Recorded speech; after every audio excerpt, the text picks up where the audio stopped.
오늘의 주요 뉴스입니다. 조국 후보자의 딸 조모 씨가 고려대 입시 과정에서 제출한 자기소개서에 논문을 언급한 것으로 확인됐습니다. 2030 세대에 불만이 쏟아지는 가운데 조 후보자와 딸의 모교인 서울대와 고려대 학생들이 내일 촛불 집회를 열기로 했습니다.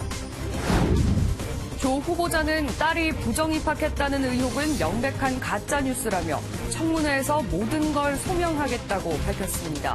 후보자 사퇴는 없다고 못 박은 청와대도 청문회를 빨리 열자며 전면 돌파 의지를 밝혔습니다. 청와대가 오늘 국가안전보장회의 상임위를 열고 한일 군사정보보호협정 연장 여부를 논의합니다. 지소미아는 연장하되 당분간 정보 교환은 거부하는 조건부 연장안이 유력한 것으로 전해졌습니다. 신상이 공개된 한강 몸통시 신 페이자 장대호가 얼굴을 드러냈습니다. 당당한 표정의 장 씨는 흉악범이 불량배를 죽인 것뿐이라며 여전히 반성하지 않는 모습이었습니다. 정부가 유류세 인하 조치를 예정대로 이달 말 종료하기로 했습니다. 다음 달부터 소비자들은 리터당 휘발유 58원, 경유 41원을 더 부담해야 합니다. 오늘은 전국이 흐린 가운데 충청과 남부 지역을 중심으로 벼락을 동반한 강한 비가 쏟아질 것으로 보입니다. 많은 곳은 150mm 이상의 폭우가 집중되겠고 수도권에는 5에서 10mm의 비가 내리겠습니다. 국민청원 게시판에는 조국 법무부 장관 후보자 딸의 학위를 취소해달라는 글이 올라왔는데 청와대는 허위 사실이 포함됐다면서 이를 비공개로 돌렸습니다. 상대적 박탈감에 2030 세대를 중심으로 공분이 커지면서 내일 조 후보자와 딸의 모교인 서울대와 고려대에선 촛불 집회가 열릴 예정입니다. 권용범 기자입니다. 조국 법무부 장관 후보자 딸의 고려대 졸업을 취소시켜달라는 국민청원 게시글이 정식 등록을 앞두고 돌연 사라졌습니다. 해당 청원에 사기 입학 등 허위 사실이 포함돼 있어 비공개로 처리했다는 게 청와대의 설명입니다. 하지만 2030 세대들을 중심으로 조 후보자 딸의 특혜 입학 논란에 대한 공분이 커지고 있습니다. 특히 그동안 조 후보자가 공정사회에 대한 의지를 여러 차례 밝혀왔던 터라 젊은 층의 실망이 더 큰 모습입니다. 조 후보자 딸의 모교인 고려대 학생들은 내일 촛불 집회를 열 예정입니다. 애초 촛불 집회를 제안한 졸업생은 로스쿨 학생 입장에서 두렵다며 집회 추진을 포기했지만 다른 학생들이 집회를 계속 추진하겠다는 뜻을 밝혔습니다.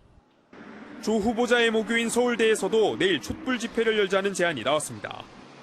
학생들은 SNS에 조국 교수 스탑 페이지를 개설하고 같은 학교 조국 교수님이 부끄럽다며 재학생과 졸업생의 적극적인 참여를 독려했습니다.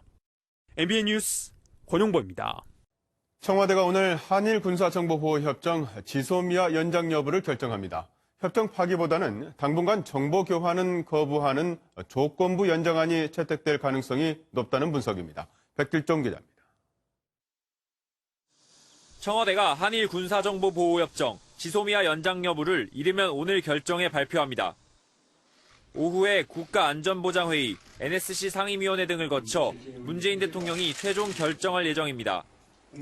청와대는 한미일 안보협력과 일본과의 경제적 마찰 사이에서 고심이 깊은 모습입니다. 한미일을 중심으로 하는 동북아의 안보협력 매우 중요한 사안이기 때문에 쉽게 결정을 할 수는 없고요. 국회에 출석한 정경두 국방부 장관 역시 신중히 검토하겠다면서도 지소미아의 효용성은 인정했습니다. 과거에 핵실험을 했을 경우나 이럴 때 우리가 캐치 못하는 정보들을 받은 적도 있고 이러기 때문에 전략적 가치는 충분히 있다고 봅니다. 여권 내부에서는 지소미아를 연장하되 당분간 정보 교환은 거부하는 조건부 연장안이 유력하게 논의되고 있는 것으로 알려졌습니다. 지소미아 연장 시한인 오늘 24일까지 한국과 일본 어느 한쪽이 거부 의사를 밝히지 않으면 협정은 1년 자동 연장됩니다. MBN 뉴스 백길종입니다. 강경화 외교부 장관과 고노다로 일본 외무상이 한일 군사정보보호협정 지소미아 연장 시한을 앞두고 중국 베이징에서 어제 만났습니다.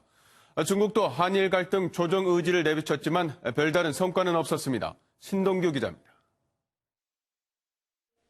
어제 오전에 있었던 한중일 외교장관 회의가 끝나고 가진 3국 공동 기자회견에서 강경화 외교부 장관은 일본의 경제보복 조치를 다시 한번 비판했습니다.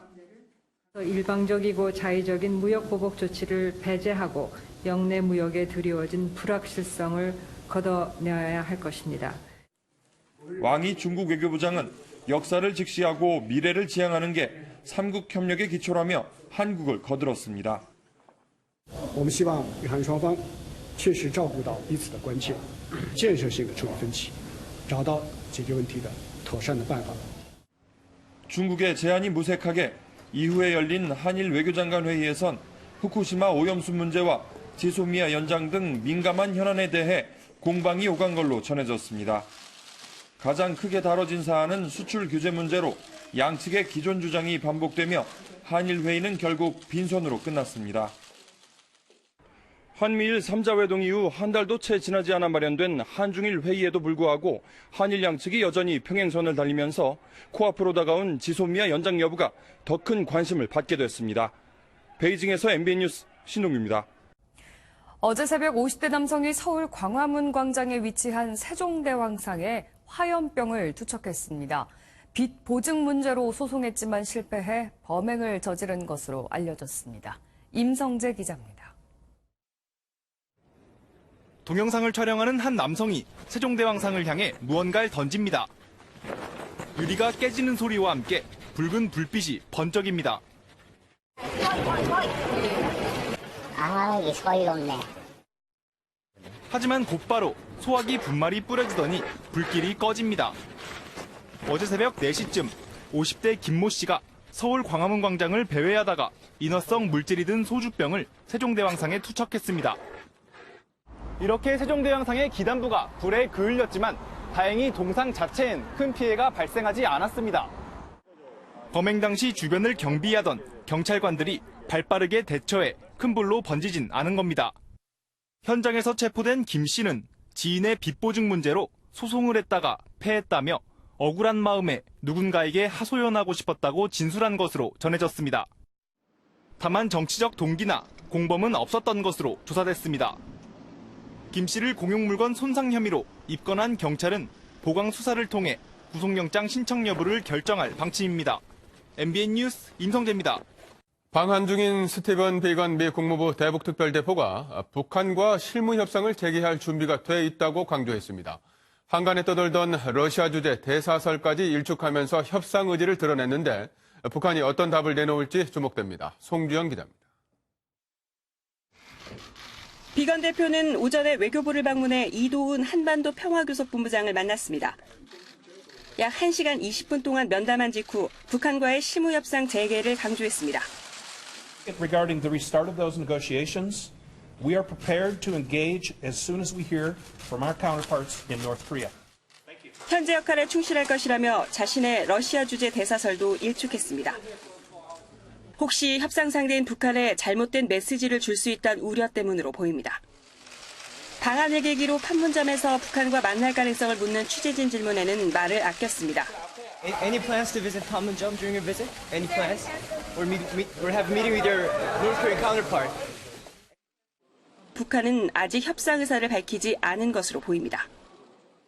폼페이오 미 국무장관은 CBS 인터뷰에서 원하는 만큼 빨리 테이블로 복귀하지 못하고 있다고 밝혔고 북한은 노동신문을 통해 미국 때문에 한반도 정세가 악화된다며 그동안 삼가던 대미 비난을 다시 시작했습니다. 그만큼 북미 간 신경전이 팽팽하다는 의미로 반년 가까이 멈춰선 실무협상이 곧 재개될지 관심이 모아집니다. MBN 뉴스 송정입니다. 이런 가운데 북한이 지난해에도 연변 핵시설에서 핵개발을 계속하고 있다는 국제원자력기구 IAEA의 보고서가 나왔습니다. 일본 교도통신은 북한이 사용 후 핵연료봉을 최대 6,000개까지 꺼냈을 가능성이 있다고 보도했습니다. 박통일 기자입니다. 일본 교도통신은 IAEA 소식통을 인용해 북한이 영변 핵시설의 흑연감속로에서 사용 후 핵연료봉을 3,000개에서 최대 6,000개까지 꺼냈을 가능성이 있다고 보도했습니다. 사용 후 핵연료는 재처리하면 무기화가 가능한 플루토늄을 얻을 수 있습니다. 핵연료봉 6,000개면 1개 이상의 핵폭탄을 만들 수 있는 분량이라는 게 통신의 설명입니다. 그러면서 새 연료를 넣은 감속로를 가동할 경우 플루토늄이 더 늘어날 우려가 있다고도 덧붙였습니다. IAEA는 북한이 지난해 8월 중순까지 영변 5메가와트 원자로 등에서 핵 개발을 지속했고 진전이 있었다는 보고서를 내놨습니다. 북한이 북미 정상회담을 통한 비핵화 논의를 이어오던 시기입니다. IAEA는 다만 8월 중순부터 11월 말 사이에는 간헐적인 징후가, 12월에는 가동 징후가 전혀 없었다고 덧붙였습니다. 북한의 핵 활동은 유엔 안보리 대북 결의에 대한 명백한 위반으로 IAEA는 이 같은 내용의 보고서를 다음 달 뉴욕에서 열리는 74차 유엔 총회에 제출할 계획입니다. MBN 뉴스 박통일입니다. 정부가 경기를 살리고 서민 부담을 낮추겠다면서 시행하고 있는 유류세 인하 조치를 더는 연장하지 않기로 했습니다. 다음 달부터는 휘발유 가격이 리터당 50원 이상 올라서 소비자들의 부담이 늘어날 전망입니다. 박인태 기자입니다. 지난해 국제 유가가 오르자 정부는 소비 위축에 대응하기 위해 휘발유 등 유류세를 15% 내렸습니다. 이어 유류세 인하 종료를 앞둔 지난 4월, 인하율 수준을 7%로 낮춰 또다시 4개월 연장했습니다. 하지만 정부는 이번 달 말에 끝나는 유류세 인하 조치를 더 이상 연장하지 않기로 했습니다. 국제 유가가 안정세를 보이는 데다 올해 경기 악화로 세수가 크게 줄어든 점도 결정에 영향을 미친 것으로 전해졌습니다. 지난 10개월간 유류세 인하 조치로 2조 6천억 원의 세수가 줄어든 바 있습니다. 이에 따라 다음 달부터 기존 세금 인하분만큼 유류비가 올라 휘발유는 리터당 58원, 경유는 41원 오를 전망입니다. 오늘 휘발유 평균 가격이 리터당 1,492원인 점을 감안하면 다음 달부턴 1,550원대로 올라 서민들의 부담이 늘어날 것으로 보입니다. MBN 뉴스 박인태입니다. 밥 대신 빵으로 끼니 때우는 분들 많으시죠? 그런데 이 빵 하나에 들어간 당 함량이 하루 권고 섭취량의 절반에 육박한다고 합니다. 이수아 기자입니다. 빵은 주식과 간식으로 현대인이 가장 많이 찾는 음식입니다. 한두 번 사먹는 것 같은데. 알바 갈 때나 간단하게 먹으려고. 하지만 잦은 빵 섭취는 건강을 해칠 수 있습니다. 마트나 편의점, 제과 전문점에서 파는 빵 200여 개를 조사해봤더니 평균 당 함량이 WHO 하루 권고량 절반에 육박했습니다. 콜라 한 캔당 함량과 맞먹는 수치입니다. 아이들이 좋아하는 초코우유와 밤빵입니다. 이 빵 4분의 1 조각과 초코우유를 모두 먹으면 하루 권고 섭취량을 훌쩍 뛰어넘습니다. 케이크류가 1회 섭취 때 당 함량이 가장 많았고 단팥, 크림빵류가 뒤를 이었습니다. 흰우유라든지 물을 같이 섭취하시는 게 특히 어린이 청소년들이 당을 과잉으로 섭취되지 않도록 식습관 교육이 꼭 필요한 부분입니다. 식약처는 제과업계와 손잡고 단맛을 줄인 건강빵 출시를 확대한다는 방침입니다. MBN 뉴스 이수아입니다. 말레이시아에는 요즘 은퇴 이민자들 사이에서 휴양지로 각광받는 조호바루라는 곳이 있습니다. 이곳에 집과 상가 등 1,000억 원 상당의 부동산을 몰래 사들인 146명이 적발됐는데요. 돈을 밀반출하거나 현지 통화로 바꿔치기 하는 환치기가 동원됐습니다. 연장현 기자입니다. 부산의 한 고급 호텔.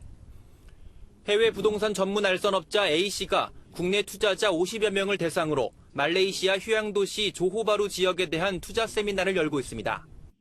쓰나미도 없고요. 지진도 없습니다. A씨는 현지에 진출한 국내 건설업체와 짜고 파견 노무자들의 급여를 현지 돈으로 받아 먼저 부동산을 구입했습니다. 투자자들에겐 노무자들의 한국 계좌를 알려주고 부동산 대금을 송금하는 이른바 환치기 수법을 이용했습니다. 세금을 내지 않기 위해 위장회사 명의를 이용하기도 했습니다. 이런 식으로 조호바루의 집과 콘도, 상가 등을 사들인 사람만 146명. 대기업 임원과 의사들도 다수 있었습니다. 불법성을 인정하고 있습니다. 대화 내용이라든가 카톡 자료라든가 이메일 내용을 보면 이미 불법성을 알고 이걸 몰래 신고하지 않고 그 부동산을 구매한 것으로 그렇게 확인되었습니다. 관세청은 알선업자 A씨 등 환치기 가담자와 10억 원 이상 부동산에 투자한 사람들을 검찰에 송치할 계획입니다. MBN 뉴스 연장현입니다. 트럼프 미국 대통령이 삼성을 또 거론하며 미국 IT 기업인 애플을 단기간에 도와주겠다고 공언했습니다. 중국에서 생산된 애플 제품 관세를 낮춰줄지 주목됩니다. 보도에 장명훈 기자입니다. 트럼프 대통령이 삼성을 또 거론하며 자국 기업인 애플을 지원하겠다는 뜻을 밝혔습니다. 트럼프 대통령은 팀 쿡 애플 CEO가 문제가 생길 때마다 자신에게 전화한다면서 지금 문제는 경쟁자인 삼성이 관세를 내지 않는다는 것이라고 말했습니다. 그러면서 단기간에 팀 쿡을 도와줄 것이라고 덧붙였습니다. 트럼프 대통령은 사흘 전에도 삼성을 언급하며 비슷한 취지의 발언을 한 바 있습니다. And one of the things, and you made a good case, is that Samsung is their number one competitor, and Samsung is not paying tariffs because they're based in South Korea. 트럼프 대통령이 애플 지원 의사를 거듭 밝힌 만큼 조만간 가시적인 조치가 나올 것으로 보입니다. 가장 가능성이 높은 조치는 중국에서 생산된 애플 제품에 대한 관세를 낮춰주는 겁니다. 여기에 삼성을 포함한 해외 기업에 대해선 대미 수출 문턱을 높일 가능성도 거론됩니다. 트럼프 대통령이 어떤 선택을 하든 애플의 가격 경쟁력이 높아지면 삼성엔 악영향이 불가피할 것으로 전망됩니다. MBN 뉴스 장명훈입니다. 오는 11월 14일 치러지는 2020학년도 대학 수학능력시험 응시원서 접수가 오늘부터 시작됩니다. 접수 시간은 오전 9시부터 오후 5시까지로 졸업자는 자신의 출신 고등학교에서, 검정고시 합격자와 기타 학력 인정자는 주소지 관할 시험지구 교육청에서 접수할 수 있습니다. 현재 일주일에서 3개월에 그치고 있는 모바일 상품권 유효기간이 1년 이상으로 확대됩니다. 공정거래위원회는 유효기간이 짧아 이용자들의 불만이 큰 만큼 표준 약관을 개정해 내년 중 유효기간을 연장할 계획이라고 밝혔습니다. 다양한 종류의 로봇들이 한자리에 모였습니다. 중국에서 로봇 박람회가 열리고 있는데요. 화면으로 만나보시죠. 로봇이 마치 사람처럼 컵을 하나 둘씩 정리합니다. 기타 치는 로봇과 드럼을 연주하는 로봇이 합주를 하기도 하고요. 강아지처럼 네 발로 걸어 다니는 로봇도 보입니다. 중국에선 로봇 박람회가 한창인데요. 650개가 넘는 로봇 제조사들이 자신들의 제품을 전시 중입니다. 8월 25일까지 베이징에서 열린다고 하니까요. 로봇 좋아하시는 분들은 한번 가보시면 좋을 것 같네요. 버스가 관중석을 향해 돌진해서 하마터면 대형 사고가 날 뻔했습니다. 관중들은 안전펜스 덕분에 목숨을 구했는데요. 영상으로 확인해 보시죠. 미국 인디애나에서 열린 자동차 파괴 경기입니다. 버스를 뒤집고 들이받는 시합인데요. 그런데 갑자기 버스 한 대가 관중석으로 돌진합니다. 다행히 이 버스는 펜스에 막혀 관중석까지 넘어오진 않았는데요. 만약 펜스가 없었거나 허술하게 설치됐다면 정말 대형 사고가 날 뻔했습니다. 안전수칙을 준수한 덕분에 모두가 무사할 수 있었네요. 지금까지 굿모닝 월드였습니다. 서울 등 중북부 지역의 비는 먼저 그쳤습니다. 지금 남산의 모습인데요. 하늘이 흐리기만 합니다. 반면 충청과 남부 지역에서는 강한 비구름이 자리하면서 전북 고창에서는 호우경보가, 충청과 남부지방에서는 호우주의보가 발효 중입니다. 어제부터 지금까지 단 이틀 만에 제주 삼각봉에서는 152mm, 장성에서는 110mm가 넘는 비가 내렸고요. 포항에서도 81.7mm의 누적 강수량을 기록하고 있습니다. 앞으로 남부지방에서는 많은 곳 100mm 이상, 충청 남부와 경북 북부에서는 10에서 50mm의 비가 더 내릴 것으로 보입니다. 지금 강원 남부와 충청 남부, 남부와 제주에서는 비가 오고 있는데요. 천둥, 번개를 동반하면서 시간당 20에서 30mm의 강한 빗줄기가 쏟아지고 있습니다. 비구름은 점차 북동진하면서 충청 남부의 비는 오전까지, 남부지방은 오후까지 이어지다가 그치겠습니다. 중부지방 아침까지 안개를 조심하셔야겠습니다. 수도권과 충청에선 오전에 일시 미세먼지 농도가 높겠습니다. 남해안과 제주도에서는 오후까지 바람이 강하게 불겠습니다. 이 시각 기온 살펴보겠습니다. 서울 현재 23.2도, 춘천 22.5도, 울진 24.1도, 안동은 23도로 출발하고 있습니다. 낮 기온은 서울과 춘천 30도, 대전과 전주, 광주 31도, 안동과 덕구 30도, 울진 29도로 어제보다 조금 낮거나 비슷하겠습니다. 비가 그치고 나면 폭염과 열대야도 사라질 전망입니다. 날씨였습니다.